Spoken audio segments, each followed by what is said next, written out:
Está começando mais um Opinião FC, o programa de futebol do jornal Opinião CE. Eu sou Gustavo Calvano e hoje nós falaremos as principais notícias dos times cearenses. Para me acompanhar, eu conto com a participação do jornalista Serginho Amizade. Oi, Serginho, tudo bem? Bom, Gustavo, como aqui, um abraço para você, para o Fernando, para todos os nossos ouvintes e telespectadores. E também do jornalista Fernando Barbosa. Olá, Gustavo, olá, Serginho, olá você que nos assiste. E olha aí, segue a gente, se inscreve e clica no sininho para ficar recebendo as notificações. Vamos começar falando um pouquinho do jogo de ontem, né? Que tá bem fresco assim na memória. Fortaleza meteu uma goleada de 7-0 no Cariri. Eu queria começar com o Serginho, saber a opinião dele. Como é que foi esse jogo, Serginho? O jogo uma teta, né? A diferença é um patamar tão grande, o ponto que se encontra o Fortaleza e no ponto que se encontram essas outras equipes, né? O Fortaleza tem uma série de jogadores profissionais, evidente que os do Cariri também são, e sem querer desmerecer, entendeu? Tem toda uma máquina envolvendo o Fortaleza, né? Que envolve o time que joga, os jogadores que estão numa reserva, entre aspas, que pode entrar a qualquer momento. Então, uma equipe que vai jogar a Libertadores, né? E que vai disputar a Copa Nordeste, tudo. Então é um outro nível de equipe e fica acentuada a diferença de categoria.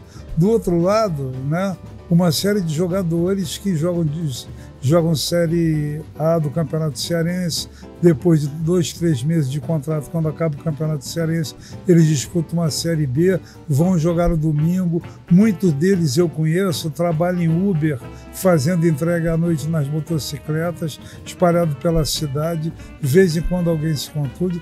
Então, isso é uma realidade contundente do futebol cearense. Você tem uma equipe que está no nível A, em que os jogadores, né, tem o nível A e tudo, enquanto que um campeonato em que essas outras equipes apresentam um futebol muito devagar. E eu falo devagar porque, além da situação, da diferença de qualidade, de treinamento, de condições de trabalho, esse pessoal está todo querendo aparecer para ver se dá alguma coisa. E eu que já tomei goleada e já vivi também situações no futebol em que você fica se sentindo cada vez menor, toda hora você vai pegar a bola dentro da rede, não é brincadeira, aí o goleiro reclama do zagueiro, você não está, não sei o quê. Quer dizer, fica uma dissociação total. Quer dizer, uma equipe não consegue render assim. Com 3 meses de trabalho, vem do ano passado, aí consegue subir, disputar a primeira divisão, mas numa situação infinitamente inferior, né? E aí eu não falo só dessas possíveis equipes pequenas, não. A gente vê a dificuldade que, por exemplo, o Ferroviário está enfrentando, o próprio Ceará enfrenta. Então é uma situação que fica até difícil analisar as vitórias do Fortaleza, porque é uma diferença muito grande, entendeu? E esses jogos por Fortaleza, eles na verdade eles vão valendo, porque o que ocorre? Os jogadores vão se conhecendo cada vez mais, é legal você dar uma goleada, é um motivo de satisfação. Você, por exemplo, pega o meio-campo do Fortaleza, o Paul, né, que é um jogador de uma qualidade técnica apurada, quer dizer, ele joga passeando no campo. O tapete para ele é o campo e todo mundo rende, e tudo bem, e bota os do banco também rende, todo mundo fica louco para jogar. Então é uma outra situação. Uma diferença que o Serginho apontou, e que eu vou ressaltar, que não é a diferença salarial dos jogadores, né? A folha salarial do Cariri gira em torno ali de uns 180 mil reais. Querendo ou não, esse valor é metade do salário dos principais jogadores do Fortaleza. Então, assim, acaba que sim para existir essa disparidade de nível, até por conta do investimento posto sobre eles. E aí a gente tá falando aqui da boa fase, né, do Fortaleza, e eu queria saber na opinião do Fernando. Nos programas anteriores a gente até comentou sobre a pré-temporada do Fortaleza, se era vantajosa fazer essa pré-temporada fora do país, e a gente vê que o Fortaleza começou com tudo, entendeu? Então eu queria saber na opinião do Fernando se essa pré-temporada foi crucial para esse início de temporada boa do Fortaleza. Gustavo, a pré-temporada ajudou bastante, mas inclusive não foi o que o Fortaleza estava esperando, né? Alguma coisa relativa à organização lá do torneio do qual ele iria participar, né? Ele participaria de jogos em estádios e acabou fazendo esses jogos no campo lá do resort onde a delegação estava hospedada, mas aí foi uma coisa da organização do evento. No Fortaleza não tem nada a ver com isso, mas esperamos que nas próximas temporadas ele possa fazer uma temporada disputando como a gente chama, um torneio amistoso que seja mais rentável. Mas de qualquer modo, ele já deu uma demonstração de que vem para disputar realmente o Campeonato Cearense, para disputar a Copa do Nordeste. É um dos favoritos ao título, se não o favorito, no caso é o bicampeonato consecutivo, né? 2024 e 2025. E uma coisa, né? O Fortaleza, como muita gente diz, é um time onde todo o elenco é titular. Pois é, e você vê também na diferença da vontade de jogar, que o Sérgio até comentou. Eles não pisaram no freio, eles continuaram pisando no acelerador para meter essa goleada. E você vê nos jogadores essa vontade de jogar, essa vontade de ter bons resultados. Porque no futebol é tudo confiança, né? No futebol, se o time pode ter o melhor elenco possível, se não tiver confiança, não é nada. Então você vê essa postura diferente. E aí eu queria comentar com vocês sobre os jogos passados da semana, né? Que a gente comentou na terça-feira passada. E começando com a estreia do Fortaleza. Queria saber do Serginho o que ele achou da estreia do Fortaleza na Copa do Nordeste, né? Contra o Motoclube. Pegou um time também inferior, dentro de casa. Ele, de certa forma, ele mandou no jogo, só que ele não conseguiu traduzir em gols a facilidade com que ele encontrou no campo. E, de qualquer maneira, o MAC, né, o Motoclube antigo, tudo que fazia tempo que não entrava numa competição desse tipo, né? Ele tentou, na medida do possível, tentar se fechar e tudo. O árbitro foi de fundamental importância na partida, porque ele marcou uma penalidade máxima. O jogo estava 0-0, aí ali ele obrigou, olha, vocês, quer dizer, ele errou no lance, tinha uma situação anterior, antes que a bola bateu na mão do jogador do Moto, entendeu? Estava com a asa alta, aí bateu aqui, ele não deu pênalti, o pessoal reclamou do Fortaleza, depois houve uma infração fora da área, ele acabou marcando a penalidade máxima. Ora, o Moto enfrentando o Fortaleza, dentro do estádio Presidente Vargas, e sai tomando de 1-0, e ia ter que sair para o ataque em algum momento, mas não conseguiu sair. Mas, de qualquer maneira, o Fortaleza tinha um time melhor e tudo. Nessa partida me impressionou uma qualidade do Paul. Eu chamo de Paul porque fica menor e tudo, é mais fácil de falar. Jogador de meio campo, né? E que há muito tempo que eu não ficava vendo passe de 3 dedos no futebol. Tem uma bola que ele dá de curva com a parte externa do pé, né? E eu tinha falado aqui no programa anterior que os meias argentinos, todos eles jogam bola. O próprio Mugni, que está no Ceará e não está numa forma física boa há muito tempo, o Mugni tem uma condição técnica muito boa. Os argentinos dão muito valor a essa questão do toque na bola, do passe de efeito, e eles usam até uma frase, toco e me voe. Significa que você toca e aparece na frente para finalizar a jogada, para desenvolver. Então, eu achei a estreia do Fortaleza auspiciosa, porque de qualquer maneira com uma vitória, e é uma equipe que se credencia a ser um dos finalistas da Copa do Nordeste. Pois é até engraçado você ver esse movimento, porque o normal são os brasileiros terem esse toque diferenciado, ter essa ginga, e você vê um pouco perdendo essa essência, né? E acaba que você, hoje em dia, tem que trazer um pouco de fora esse futebol raiz, podemos falar, né? É porque você via, por exemplo, nas décadas de 1960, 1970, 1980, quando algum clube brasileiro trazia um jogador aqui da América do Sul, especificamente Paraguai, Argentina e Uruguai, qual era a posição? Goleiro. Porque, principalmente o Uruguai e a Argentina, por muito tempo se destacaram como grandes celeiros de goleiros. E era comum você ver goleiros, inclusive das seleções, da Argentina e da seleção uruguaia, jogando em algum clube brasileiro, né? Você cita o Mazurkiewicz, que foi goleiro da seleção uruguaia de 70, foi goleiro do Atlético Mineiro. Tem o Filhol, goleiro do Flamengo, foi goleiro da seleção argentina. Tinha o Serras, né? O Andrada, que tomou o gol do Pelé, goleiro do Vasco. Goleiro do Vasco também foi da seleção argentina. Você tem uma grande quantidade de goleiros advindos do futebol uruguaio, argentino, brilharam nas seleções deles e que se destacaram no futebol brasileiro. Pois é, mudando um pouquinho de assunto, né? A gente está falando muito desse início positivo do Fortaleza, mas a gente também tem que falar do Ceará. O Ceará que não começou bem, não estreou bem na Copa do Nordeste e, apesar das polêmicas, não fez um bom jogo também contra o Ferroviário. Fez um 2-1 apertadíssimo. E aí eu queria saber do Serginho qual é a expectativa desse início de temporada do Ceará. Se você não vê assim, o time convencendo muito, você não vê também essa vontade toda de ganhar. Você acha que vai mudar essa perspectiva? O Ceará tem que mudar. Ele tem que mudar.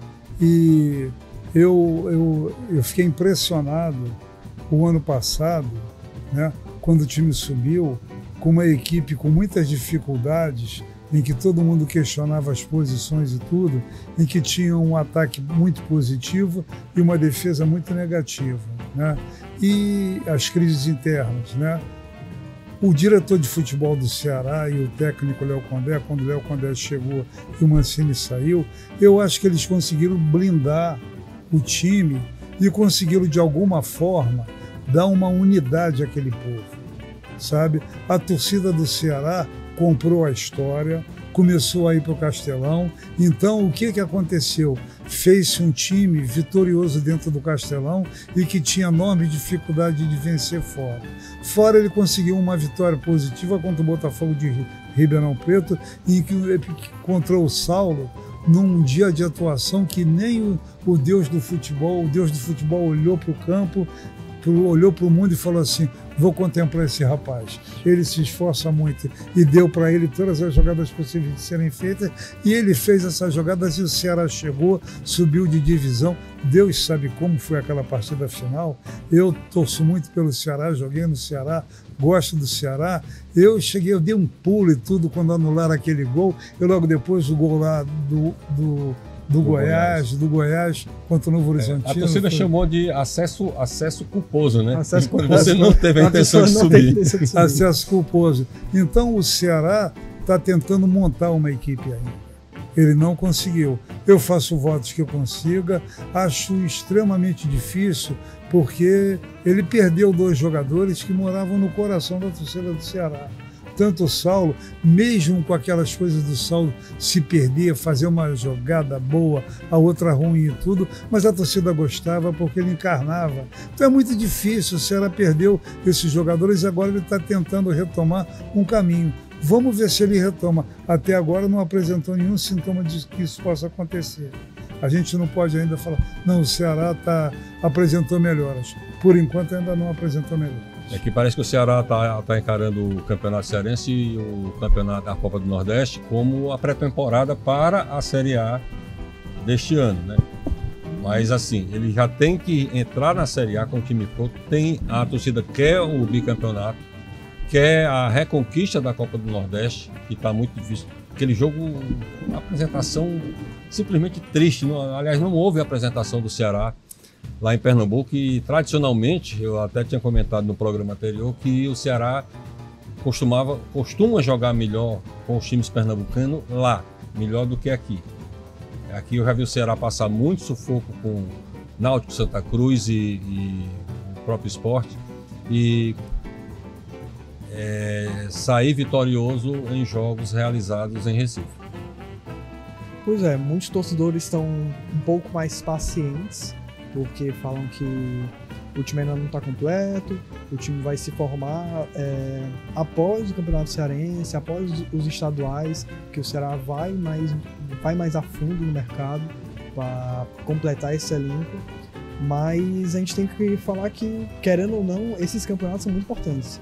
O Cearense e a Copa do Nordeste são muito importantes para a moral do Ceará. E eu não falo só na moral, na visão dos outros, mas na visão do Ceará, como ele se enxerga como clube. Porque depois da conquista, no ano passado, do Campeonato Cearense, em cima do Fortaleza, acabou que a moral dentro do clube você via que era outra. Você via um time mais confiante, você via um time mais otimista. Acaba que se você não for bem no Campeonato Cearense, na Copa do Nordeste, acaba que muitas vezes o time vai ficar desanimado, vai ser pouco atrativo para os outros jogadores também. O Ceará vai no mercado, depois dos estaduais, mas o jogador que está vendo lá o Ceará contatou pouco, o Ceará não está tendo bons resultados, então por que eu vou para lá? Por que eu vou escolher o Ceará? Entendeu? Fica aquele pensamento, eu vou para um time de Série A que vai correr o risco de, na próxima temporada, estar disputando a Série B. É bem por aí mesmo, concordo com o teu raciocínio. O mercado é uma loteria. Né? Você contrata, às vezes não dá certo, às vezes dá certo. É uma coisa que não é fácil. Você contratar 15 jogadores de uma feita só e tudo, ficou patente que o Ceará tinha que organizar a sua equipe, não sei o quê. Olha, o Ceará fez um treino logo quando os jogadores voltarem no PV, se eu não me engano, numa sexta-feira ou no sábado, pela manhã, tinha mais de 10 mil pessoas no PV. Um treino do clube, entendeu? No primeiro jogo do campeonato, contra o Tirol, tinha mais público que nesse segundo jogo contra o Ferroviário, entendeu? Tinha um público menor. Eu vi pela televisão, porque eu não fui ver no campo e tudo, e você tinha vários espaços onde ficava a torcida do Ceará, né? E isso é um sintoma, né? Vamos aguardar, eu estou torcendo para que as coisas se acertem, mas eu procuro em volta assim e não vejo como muito. Mas o Léo Condé, ele tem qualidade, ele sabe dar padrão à equipe. Vamos ver se o Ceará melhora daqui para frente. Pois é, uma coisa que o Sérgio falou, você vê o apoio da torcida para o time do Ceará. O Ceará no passado, acho que no ranking, no top 5 maiores públicos, o Ceará estava em 4. E liderando o ranking. Então você vê que o Ceará tem essa torcida, o Ceará tem esse apoio. E provavelmente também vai ser um dos grandes da Série A, entendeu? Com a torcida apoiando. Então ele só precisa mostrar o resultado. E como destaque, né? Você viu que, inclusive, as equipes adversárias do Ceará, quando se referiu à torcida, disse que torcida é essa? Quando o time jogando ruim, ou às vezes o time perdendo, mas a torcida incentivando até o último minuto. Vaiar depois de encerrado o jogo com a derrota é normal, porque tem alguns tipos de torcedores que o time começou a perder, já, né, começa a vaiar com a bola rolando. A torcida do Ceará, a própria torcida do Fortaleza também, a torcida dos dois cearenses, eles têm esse diferencial. Incentiva o time do primeiro ao último minuto, independente do resultado. Se não gostou do resultado, deixa para vaiar no final da partida. Pois é, mas assim, a gente, apesar da derrota na estreia, a gente também tem que ressaltar que a vitória do Ceará sobre o Ferroviário é importante porque é um clássico. Querendo ou não, é um clássico regional. Então, a gente depende da torcida confiar no Léo Condé, de que ele vai fazer um bom trabalho, de que ele vai conseguir encaixar o time e vai saber as melhores peças, tanto na hora de escalar quanto na hora de ir buscar o mercado, né? Eu vejo, quer dizer, para o Campeonato Cearense, para a Copa do Nordeste, dá para chegar a brigar ali entre 8, dá para chegar numa segunda fase, mas não é fácil a posição do Ceará. né? Porque eu honestamente, eu fico estarrecido, ao mesmo tempo que eu quero acreditar, me vem a realidade dos fatos, né? E eu vejo que o Ceará se desfez dos seus melhores jogadores. Não tinha dinheiro. Outro dia eu estava me perguntando, Gustavo e Fernando, a seguinte coisa. Eu ouvi dizer agora recentemente que o Brasil é o 6º país do mundo que ultrapassou novamente o Canadá e a Itália quanto à questão de situação econômica no mundo, entendeu? Mas o nosso futebol, ele não tem credibilidade, sabe? Você não encontra direções que mantêm uma credibilidade, né? Que, por exemplo, se ela subiu, qual era o grande encanto? Era manter seus jogadores que subiram e acrescentar algumas peças que faltam. Mas realmente estava sem dinheiro. E por que está sem dinheiro é uma pergunta. Por que uma torcida que tem milhões de torcedores que torcem Ceará, né? Milhares que vão aos jogos, milhares de sócios torcedores e não consegue uma situação financeira, entendeu? Estabelecida. É uma incompetência financeira.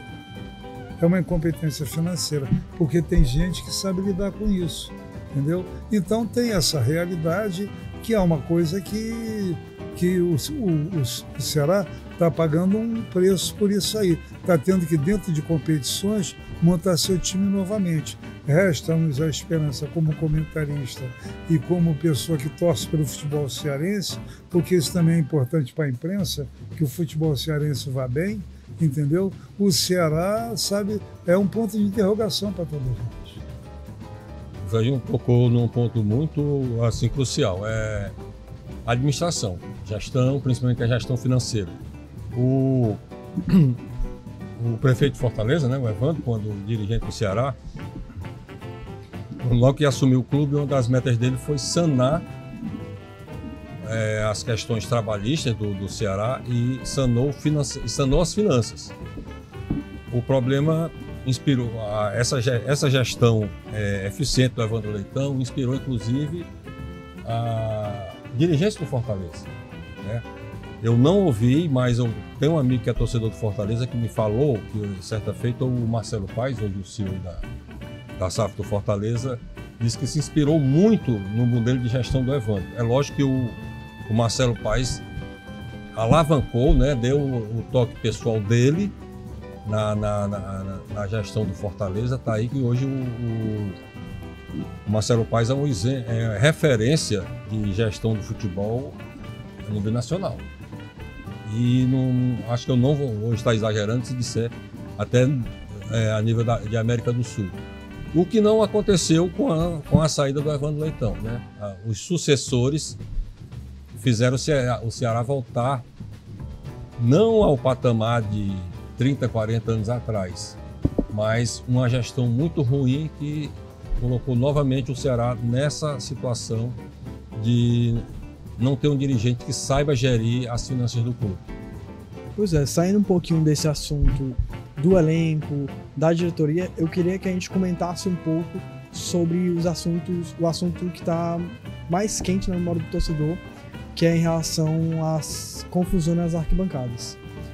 Foi um episódio assim deprimente realmente, porque no dia 25 a própria torcida do Fortaleza brigando entre eles no jogo contra o Horizonte, e no outro dia a torcida do Ceará cometeu o mesmo erro, brigando entre eles mesmos, que foi na partida contra o Ferroviário. E aí eu queria saber de vocês se vocês conseguem ver alguma solução nisso, porque o Marcelo Paes já se pronunciou e falou que não vai ter mais nenhum investimento para as torcidas organizadas, mas isso já aconteceu anteriormente, já voltou. Será que dessa vez é definitivo? Será que tem jeito? Eu queria saber a opinião de vocês. É um conjunto de medidas que tem que ser tomadas, que passa pelos presidentes de clube, passa pelos dirigentes de clube, passa pelo Ministério Público, passa pelas polícias, passa pelo poder jurídico do país. Veja bem, quantas milhões de pessoas se deslocam, sabe, semanalmente no país, com esses estados todos, para ver jogo de futebol. nos municípios, nas principais capitais, todo mundo se desloca. Sempre a mesma história, sempre tem confusão, sempre tem torcedor, às vezes um torcedor morre, às vezes acontece uma coisa, às vezes acontece outra, violência, briga. Então isso é uma realidade nacional, né? O que fazer diante disso? Quer dizer, aí uma pessoa tal pensa numa determinada atitude, o outro pensa... Mas é uma questão de polícia e de justiça. Você tem que prender, você tem que identificar todos esses caras e proibir deles entrarem no estádio. Porque é claro que eles não vão para lá para ver futebol, entendeu? Claro que eles vão para lá e torcem pelo clube, eu acho que torcem mesmo. Vão para lá, mas a qualquer momento eles são capazes de fazer qualquer violência, porque eles vão para lá com esse espírito. É uma gangue de uma rua que não gosta da outra, é não sei quem que não gosta de não sei quem, e isso é coberto por uma impunidade. Não acontece nada. E os caras vão e fazem de novo. O que acontece? Às vezes tem 4, 5 pessoas que não podem ir, mas a coisa é muito mais grave. A coisa mais grave porque envolve até, sabe, chefes de torcida que estão presentes à reunião dos clubes e fazem parte, e todo mundo sabe quem é quem. Todo mundo sabe quem é quem e não se toma uma atitude. Então o futebol está perdendo com isso. O futebol europeu, ele viveu durante algum tempo, antes, né, de ter essa organização, verdadeiros massacres. Porque aí os hooligans saíam para brigar. E tinha hooligan, não era só na Inglaterra, não. Tinha em outros países também. Teve uma decisão de Copa entre Chelsea e Juventus que mataram 50 italianos. Foi uma coisa bárbara, entendeu? Aí conseguiram, entendeu? Diante de uma série de medidas, proíbe isso, proíbe aquilo, prende, proíbe, pronto. Aí hoje em dia está sendo possível. O futebol europeu serve como referência. Isso é vital para o desenvolvimento do futebol. O futebol brasileiro está se acabando. A CBF, que não tem o menor interesse em fazer que o futebol ressurja, a não ser umas vitórias esporádicas, o negócio dela é mandar nos campeonatos, campeonato de Série A, B, C e D, mandar na Copa do Nordeste tudo e manter alguma coisa viva e pagar esse vexame. A seleção brasileira perdeu de 6-0 para a seleção argentina sub-20. Isso é uma vergonha. É uma vergonha para o país que algum dia já foi o país do bom futebol. Os jogadores continuam a ter. Tem jogadores. Tanto que toda hora vai um para um lado, outro para o outro, tá? O Brasil ainda é o país que mais exporta jogadores, só que a nossa organização é péssima. Tá aí, Fortaleza vai fazer, acho que quarta-feira agora, vai fazer em uma semana, vai fazer 4 jogos, entendeu? Joga dia sim, dia fez não. 3, né? Fez 3, dia sim, dia não, entendeu? É aí que nós estamos envolvidos, estamos metidos nessa vergonha. Pois é, e acaba que isso acaba prejudicando o desempenho do time. Se eles se dizem torcedores, é uma atitude que eles têm que evitar, pensando até mesmo no time deles. Porque o próprio Léo Condé falou que atrapalhou na concentração dos jogadores depois da confusão, que os jogadores não conseguiram voltar ao estado normal depois disso. E a gente estava anteriormente agora elogiando a torcida do Ceará, principalmente que a torcida alavancou mesmo o time para conseguir o acesso, mas a gente tem que lembrar que no rebaixamento do Ceará, a torcida também foi crucial para o rebaixamento. Isso. Porque eu lembro muito bem no jogo do Cuiabá. No jogo do Cuiabá... Horrível, me lembro. No jogo do Cuiabá, tava um jogo difícil. E aí acabou que, se eu não me engano, um jogador do Cuiabá tinha sido expulso, né? Um jogador do Cuiabá tinha sido expulso. E o Ceará tava dominando a partida, dominando. E aí, do nada, a torcida decide invadir um jogo que o Ceará podia muito bem ganhar, e ficava muito mais tranquilo para ele evitar esse rebaixamento. E até mesmo pensar em uma classificação agora, melhor. Um detalhe, naquela situação ali, teve a ver com o futebol. Agora, assim... Por mais de 20 anos, no jornalismo, eu cobri editoria de polícia. E quando tinha algum fato envolvendo morte de torcedor, fosse do Ceará, fosse Fortaleza, esse pessoal sempre de organizada, a rivalidade clubística não era a motivação, era simplesmente o crime organizado. Então, como o Serginho já falou aqui, a polícia tem que agir também, a militar no sentido de reprimir, né, do policiamento ostensivo, mas a Polícia Civil, que à época, há mais de 10 anos já vem fazendo isso, mostrando que morte de torcedores aqui do Ceará, eu falo Ceará Estado, né?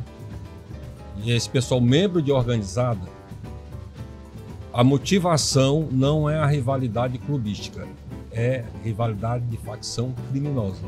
E se estão achando que eu estou exagerando, é só ir no Poder Judiciário para ver os casos já julgados. 100% de morte de torcedor aqui no Ceará é o tráfico de drogas, é o crime organizado que está por trás. Até porque se você vê, a briga não é entre torcidas, né? A briga é entre eles mesmos. Entre eles mesmos. Mas, enfim. Eles usam a questão da torcida organizada como um pano de fundo.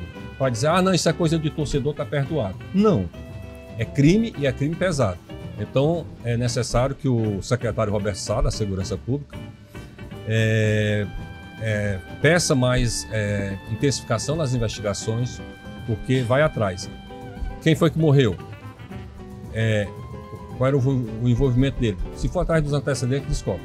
Eu sei de casos que quem quiser achar que eu não estou falando a verdade, é só ir procurar os inquéritos policiais, os processos que já estão lá no Fórum Clóvis Bevilacqua, que vão descobrir que a razão da morte dessas pessoas envolvidas com torcidas organizadas, o motivo central é o crime organizado.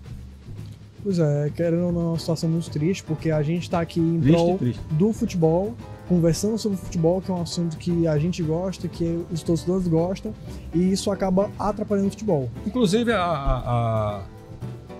os dirigentes vivem pedindo para que leve a sua família, leve a sua namorada, sua esposa, seus filhas, né? Inclusive, tem uma campanha muito grande surgiu ultimamente para que você passe a levar mais mulheres aos estádios, mas é complicado. Você leva para um jogo de uma torcida só, mas geralmente o clássico rei, que é o ápice do futebol, né, em qualquer competição, seja no Campeonato Cearense, na Copa do Nordeste ou no Campeonato Brasileiro, muita gente opta por assistir em casa. Exatamente. E dentro daquilo que eu falei, muitas vezes essa questão, às vezes a confusão não é nem dentro do estádio, é no trajeto, ou na ida ou na volta. Raramente tem dentro do estádio, e quando tem dentro do estádio, você pode prestar atenção, entre as próprias torcidas. Torcida do Ceará, torcida do Fortaleza, do Ferroviário, nunca ouvi falar de envolvimento em situações desse tipo, mas Fortaleza já é recorrente, né, nesse tipo de questão de briga entre os próprios torcedores. O Ceará, vez por outra, também está, e achou de copiar a torcida do Fortaleza, deu um exemplo ruim no jogo contra o Horizonte e repetiu no dia seguinte. Pois é, mas a gente vai acompanhando, isso, porque medidas vão ser tomadas nos próximos dias e a gente vai acompanhando e trazendo para o público. Eu queria agradecer a participação do Serginho por mais uma opinião FC. Queria agradecer também ao Fernando, e vocês poderiam dar os depoimentos finais de vocês antes do encerramento.